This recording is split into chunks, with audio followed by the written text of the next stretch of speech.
The Concrete Industry Management Program hosted a concrete pour in front of NJIT's GITC building. This pour was the practical portion of a workshop in which students were testing for certification in pervious concrete. Pervious concrete used in the pour is part of the movement for more green construction practices. Its material proportions allow water to pass through the concrete and back into the ground, while maintaining the strength needed for practical pavement uses. The percolation through the pervious pavement replenishes groundwater and reduces floodwaters, which are the product of normal pavements.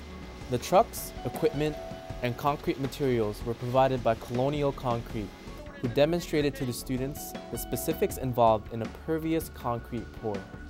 Students were involved from the beginning to the end of the process. They helped by bringing the concrete materials from the truck to the site, flattening the material and adding joints to prevent cracking, and setting plastic on top for curing. The pavement set that day served as the new walkway for a side entrance to GITC, and also as a barbecue pit and event space for future student activities. This is all thanks to the kind people at PCA and Colonial Concrete for hosting the workshop and funding the certification. And of course, the Concrete Industry Management Program and the Department of Engineering Technology for launching students into a sustainable future.